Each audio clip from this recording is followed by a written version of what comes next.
आप सभी का स्वागत है एम्स विजयपुर जम्मू के सोशल मीडिया। दर्शकों, कभी भी आप सामान लेने जाते हैं तो आप देखते हैं उसमें आईएसआई मार्क होता है या कुछ और मार्क्स होते हैं जो क्वालिटी बताते हैं। इसी तरीके से स्वास्थ्य विभाग में भी, हॉस्पिटल्स में भी कुछ ऐसे मार्क्स होते हैं और उनमें से एक मार्क है NABH। इसको बाकायदा जो रिस्पेक्टेड डॉक्टर्स होते हैं वो और अनुभवी शख्सियत होती हैं, वो इसके बारे में जागरूकता देते हैं, चाहे सरकारी अस्पताल हो या प्राइवेट है। मेरे लिए विशेष करके सौभाग्य का बात है कि आज एम्स स्टूडियो के अंदर कर्नल डॉक्टर राकेश वर्मा जी हैं, जो इसके माहिर हैं। वो आपको महत्वपूर्ण जानकारियां देंगे। डॉक्टर कर्नल राकेश शर्मा साहब, आपका बहुत बहुत धन्यवाद इस स्टूडियो में आने पर। और जहां मैं आपको धन्यवाद देता हूं, उससे बड़ा धन्यवाद प्रोफेसर डॉक्टर शक्ति गुप्ता जी को, कि लोगों को पता लगे कि एम्स क्या-क्या कर रहा है। और जो NABH की सर क्वालिटी होती है, ये बहुत इम्पोर्टेंट होती है।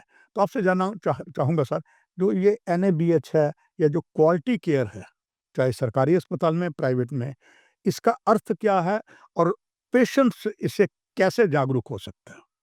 सो थैंक यू, धन्यवाद इसमें बुलाने के लिए मुझे।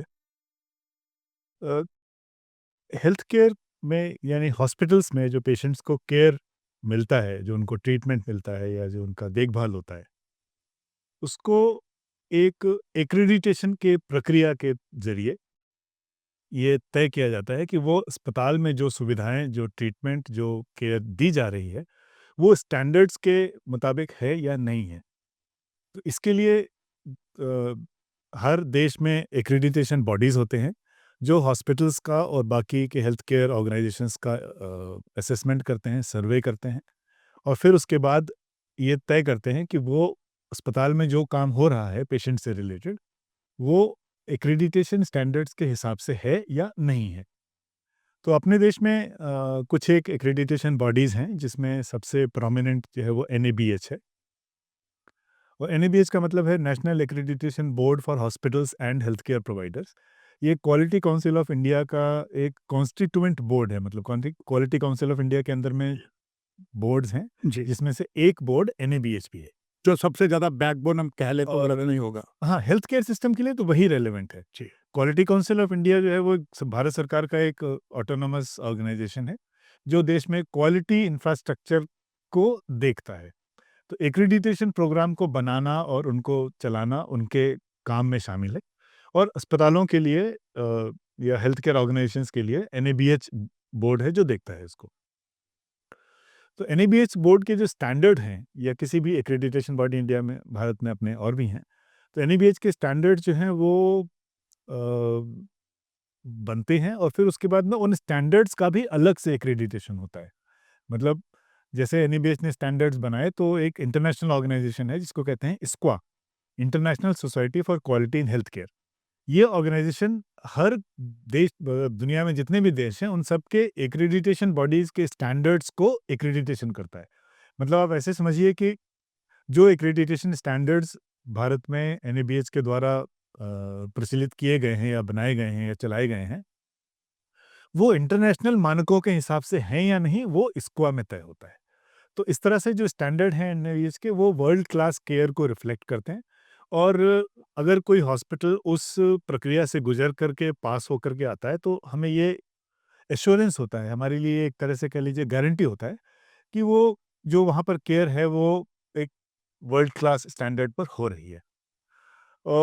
एम्स जम्मू में अभी इसको एक्रेडिटेशन करने का एक प्रयास शुरू हुआ है, जिसमें क्वालिटी को लेकर के हॉस्पिटल के प्रोसेसेस होंगे, पेशेंट से इंटरेक्शन कैसे होगा, उसका ट्रीटमेंट कैसे होगा, इस तरीके के जो स्टैंडर्ड ऑपरेटिंग प्रोसीजर्स हैं, जो ऑडिट्स हैं, वो सब अभी बनाए जा रहे हैं और बहुत जल्दी जो है ये हॉस्पिटल NABH एक्रेडिटेशन में जाएगा। हाँ, doctor colonel Rakesh Verma sir, मुझे याद है लगभग 1 वर्ष पहले उसे आप भी सभी आए थे और बाकायदा डॉक्टर्स को सभी को शिक्षा दी थी।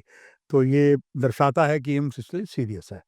दर्शकों के लिए ये जानना चाहूँगा doctor colonel Rakesh Verma sir, कि जैसे हम किसी अस्पताल में, सरकारी अस्पताल में या प्राइवेट में जाते हैं। प्राइवेट में भी जाते हैं, गली-गली में आजकल हॉस्पिटल हो गए, ये भी है।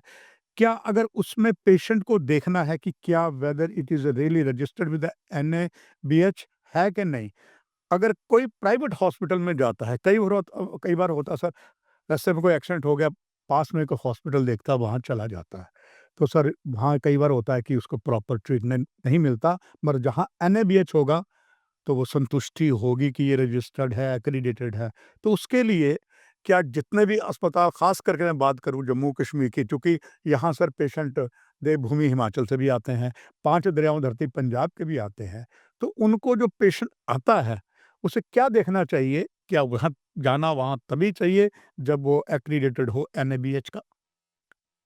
देखिए, जब इमरजेंसी होती है तब तो हम सभी लोग जब एज़ अ इमरजेंसी में होते हैं, जब हमें केयर की ज़रूरत होती है, तब हमारे पास शायद उस तरीके का समय नहीं होता है तब, बिल्कुल। या उस तरीके का अवसर नहीं होता है कि हम अस्पताल को चुनें। जी, जहाँ पर हमें सुविधा मिलेगी वहाँ हम जाते हैं।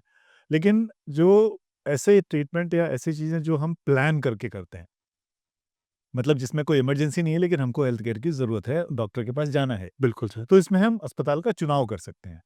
और एनएबीएच अपनी तरफ से कौन-कौन से हॉस्पिटल एक्रेडिटेड हैं, वो एनएबीएच की वेबसाइट पर मिलते हैं।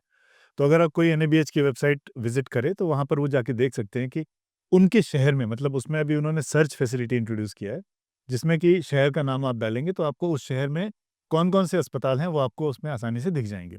और उसमें उनका जियोग्राफिकल लोकेशन भी दिखता है, मतलब आप ये भी देख सकते हैं कि आप जहाँ पर हैं, उसके आस-पास कौन-सा अस्पताल एनएबीएच से एक्रेडिटेड है। इसके अलावा जो भी हॉस्पिटल एक्रेडिटेड होता है, उनकी रिक्वायरमेंट ये होती है कि वो अपने अपने सिस्टम में, यानी कि अपने वेबसाइट के ऊपर में, अपने स्टेशनरी के ऊपर में, अपने फाइल्स के ऊपर में, अपने प्रिस्क्रिप्शन स्लिप के ऊपर, केस शीट के ऊपर वो एनएबीएच का लोगो लगाएँगे।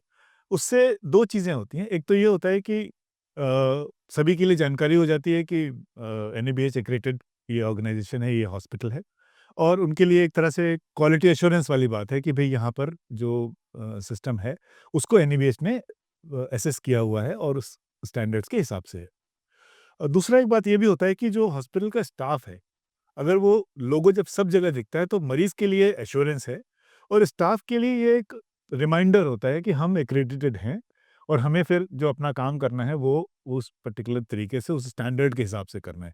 क्योंकि ये दो तरफ़ा है, मतलब ये मरीज़ के लिए जितना जानकारी की ज़रूरत है, काम करने वालों के लिए उतना ही उनके लिए भी एक रिमाइंडर के तौर पे काम करता है कि हाँ, हम एक्रेडिटेड हैं, तो हमें वैसे काम करना है। ये द आपने तो सोने पे सुहागा कर दिया इस बात को लेकर कि जब स्टाफ ही को पता लग जाए कि ये एनएबीएच से रजिस्टर्ड है, एक्रीडेटेड है, तो उसका और मानसिक संतुलन और हो जाता अच्छा और प्रोत्साहित हो जाता है। सर जहाँ पर जो नहीं है, तो क्या उसके लिए किसी संस्था नहीं है? जैसे केमिस्ट की दुकान है, किसी के पास ड्रग लाइसेंस नहीं है, तो बाकायदा उस पे ड्रग कंट्रोलर होता है, जो भी डिपार्टमेंट होता है, फिर एक्शन लेता है। तो ये जानना चाहूँगा लास्ट में doctor colonel Rakesh Verma sir, कि क्या ऐसे कोई संस्था भी है? अगर नहीं होता तो आप जाँच करते हैं, फिर से वार्निंग देते हैं, कहते हैं कि भई अब एनएबीचे हो जाएँ। ऐसा नहीं है। एनएबीएच जो है वो रेगुलेटरी प्रोसेस नहीं है, मतलब ये कोई कानून के तहत नहीं होता है। पूरे दुनिया में, हर देश में, जितने भी देश हैं, जहाँ पर भी एक्रेडिटेशन के प्रोग्राम चलते हैं, वो सब जगह पर एनएबीएच या कोई भी एक्रेडिटेशन प्रोग्राम वॉलंटरी होता है।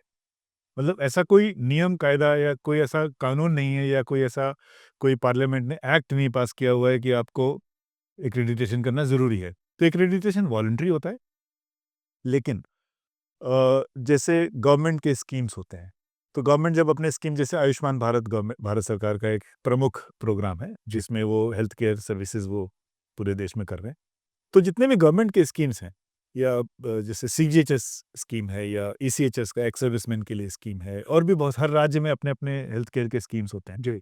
तो वो स्कीम के जो ऑपरेटर हैं, या जो स्कीम को ऑर्गेनाइज़ कर रहे हैं, उसको जो चला रहे हैं, वो राज्य सरकार अपने तौर पे ये कह सकती है कि हम उन्हीं हॉस्पिटल्स को लेंगे जो एक्रेडिटेड हो। जी। तो उस स्कीम के जो भी मतलब लाभार्थी हैं, या जिनको उस स्कीम से लाभ मिलता है, उनको फिर उसी हॉस्पिटल में केयर मिलेगी। एक तो ये तरीका होता है। दूसरा तरीका जो भारत सरकार ने किया हुआ है अलग-अलग लेवल पर, वो उन्होंने ऐसे किया है कि जो एक्रेडिटेड हॉस्पिटल हैं, उनको वो प्रेफ़रेंस देते हैं। और उसमें जब और एक्रेडिटेड हॉस्पिटल को एक फाइनेंशियल इंसेंटिव है छोटा-सा जो उन्होंने अपने स्कीम के साथ ऐड किया हुआ है। तो हॉस्पिटल्स को एक एनएबीएच एक्रेडिटेशन करवाने में फ़ायदा होता है, क्योंकि उनको स्कीम के मतलब वो पेशेंट्स वहाँ पर आते हैं, पेशेंट्स को फ़ायदा होता है कि हॉस्पिटल एक्रेडिटेड है और हॉस्पिटल को फ़ायदा होता है कि उनके पास में उस तरीके का जो पेशेंट का जो फुटफॉल है या जो पेशेंट की संख्या है वो उनके यहाँ बेटर हो जाती है। डॉक्टर कर्नल राकेश वर्मा साहब, आखिर से ये भी जानना चाहूँगा, आप संभवतः देश के हर कोने में जहाँ अच्छे हॉस्पिटल हैं, इंस्टीट्यूट हैं, जाते होंगे। एम्स में भी आए हैं। एम्स के बारे में जानना चाहूँगा, आपने एम्स में जो सब कुछ अनुभव देखा, उसको आप अंक तालिका में कितने में से कितने नंबर देंगे? मेरी समझ से 100% शायद थोड़ा कम पड़ेगा। हुँ। मैं इसलिए कह रहा हूँ क्योंकि मैंने बहुत सारे इंस्टीट्यूट देखे और एज़ अ बतौर असेसर मैं एनएबीएच के साथ काफ़ी समय से लगा हूँ। लगा अब कह सकता हूँ कि लगा था क्योंकि आजकल मैं एनएबीएच असेसमेंट नहीं करता हूँ। जी। और अब लेकिन ये है कि अब मैं इंटरनेशनल लेवल पर जो स्क्वा के सर्वेज़ हैं वो करता हूँ। तो उस लिहाज से कुछ थोड़ा अनुभव है कि अस्पताल किस तरह से हैं और किस तरह से स्टैंडर्ड्स बनते हैं। जिस छोटे समय में एम्स जम्मू एक अपना मुकाम पे आया है, वो मेरे ख़्याल से अपने आप में एक उदाहरण है। कल मैं एम्स जम्मू के 2 लैब मैंने देखे, एक बायोकेमिस्ट्री में जिसमें उन्होंने बहुत ही एक एडवांस सिस्टम इंस्टॉल जी। करवाया है और एक जीनोमिक्स लैब है।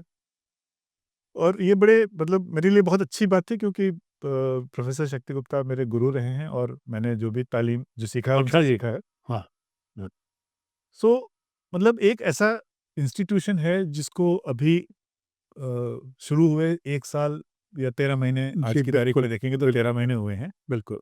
लेकिन ये इंस्टीट्यूट सबसे नया एम्स है, मतलब जितने भी एम्स बने हैं उनमें से नए वालों लेटेस्ट ऐसा कह सकते हैं, यंगेस्ट कह सकते हैं है। और इतने कम समय में ये इंस्टीट्यूट ऑलरेडी उन पुराने इंस्टीट्यूट्स को सर्विस दे रहा है, तो जो काम उनके यहाँ नहीं होता है वो यहाँ पर भेज करके करवा रहे हैं। तो ये एक मतलब एक बहुत ही सिग्निफिकेंट बात है कि किस समय में आप किस तरह से अपने लीडरशिप और किस तरह से अपने प्रोजेक्ट मैनेजमेंट स्किल्स को यूज़ करके आप एक ऐसा इंस्टीट्यूशन खड़ा करते हैं या उसको मतलब बनाते हैं, जो तैयार है, जो बिल्कुल मतलब कटिंग एज पे काम करने के लिए तैयार है और ऑलरेडी कर भी रहा है। तो जो एक्जिस्टिंग इंस्टीट्यूट्स हैं, वो अगर सर्विस लेने के लिए आपसे आ रहे हैं, तो इससे बड़ा कोई मतलब अवार्ड नहीं है अवार्ड आज के नहीं है। डॉक्टर कर्नल राकेश वर्मा जी। मैं भी बड़ा प्रोत्साहित हो गया आपके मुखार बिंदु से एम्स के बारे में बहुत सी जानकारी जो आपने दी, because you are a better जज। तो आपका बहुत धन्यवाद। आखिर में एक बात आपसे प्रार्थना करूँगा, हमारे दर्शकों के लिए एक संदेश, सभी के लिए, एम्स स्टाफ के लिए, देश भर के लिए आपका एक संदेश चाहूँगा। सो हेल्थ केयर में अगर आप देखें तो देश में अभी केंद्र सरकार और राज्य सरकारों के प्रयास से हेल्थ के ऊपर बहुत फोकस है। तो अब हम उस समय में हैं जहाँ पर जो सरकारें हैं, जो शासन है, वो अपनी तरफ से हेल्थ सिस्टम के ऊपर बहुत इन्वेस्टमेंट कर रहा है, बहुत एफर्ट कर रहा है और बहुत मेहनत के साथ में सिस्टम्स बनाए जा रहे हैं। हमारा एज़ एक नागरिक होने के तौर पर और एक हम सभी लोग अस्पताल की सेवाएँ कहीं कभी न कभी तो लेते हैं। तो हमारी एक ज़िम्मेदारी ये बनती है कि हम अपने स्वास्थ्य को भी ध्यान में रखें और अपने स्वास्थ्य के बारे में जागरूक होना, ये एक मेरी समझ से एक हमारी सबकी ड्यूटी है। हम इसमें इसको इस तरह से नहीं कह सकते हैं कि अगर मैं जागरूक होऊँगा तो मुझे फ़ायदा होगा। मैं इस तरह से कह सकता हूँ कि अगर ये हमारी ड्यूटी है तो हम खुद भी उसका फ़ायदा उठाते हैं और हमारे साथ में, हमारे परिवार में, हमारे समाज में लोगों को उससे फ़ायदा होता है। इंस्टीट्यूशंस का जो डेवलपमेंट है वो तब होता है जब कम्युनिटी उसमें पार्टिसिपेट करती है। तो अगर जैसे एम्स जम्मू है और इसमें सर्विसेज अवेलेबल हैं, लोगों को चाहिए कि वो इसको अवेल करें, इसमें कंट्रीब्यूट करें, अपने सुझाव दें, क्योंकि सुझाव देने से ही आगे प्रोग्रेस होती है। आपका कोटि-कोटि धन्यवाद डॉक्टर कर्नल राकेश वर्मा जी। महत्वपूर्ण जानकारियाँ एम्स के माध्यम से सभी को गई हैं, सभी इसका लाभ उठाएँगे। पुनः आपको धन्यवाद। दर्शकों, यहीं कार्यक्रम की समाप्ति। नमस्कार।